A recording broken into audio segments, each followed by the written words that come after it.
We have director Tathagata Mukherjee with us. Hello, Tathada. Hi. So Pariya is coming to Hoichoi, and it's a big news for all dog lovers and almost all animal activists altogether.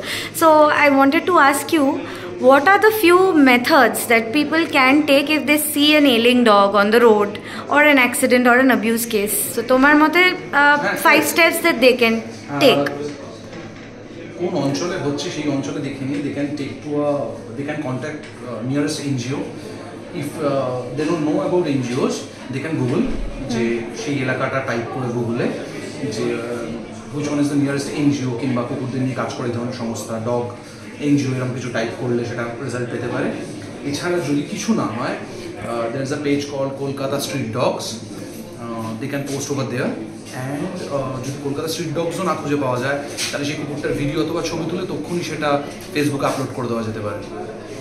And what is the most heartwarming response that you got to Pariya?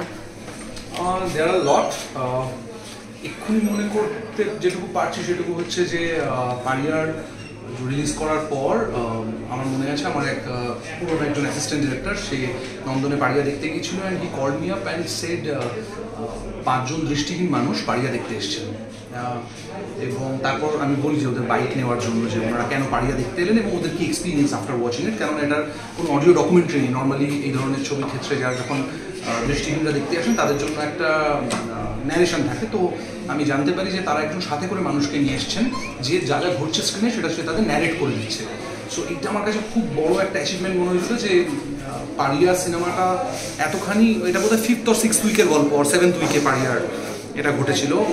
এটা আমার কাছে খুব বড় ঘটনা মনে হয়েছিল যে একদল মানুষ যারা হয়তো এই মুহূর্তে দৃষ্টিহীন তারা হয়তো ছোটবেলা থেকে একটা ব্যাপারে ডিপ্রাইভড, আমরা সাধারণ মানুষরা যেভাবে ডিপ্রাইভড নই আর কি, তো তারা দেখতে এসেছেন। এইটা একটা উল্লেখযোগ্য ঘটনা। আর বহু মানুষ আমাকে জানিয়েছেন, স্পেসিফিকলি একটা ঘটনার কথা বলতে পারবো না, যে তারা পারিয়া দেখার পর তার পাড়ায় গিয়ে রাস্তায় কুকুরদের বিস্কিট খাইয়েছে, কেউ ভাত চিকেন খাইয়েছে, কেউ জলের বাটি রেখেছে বাড়ির সামনে।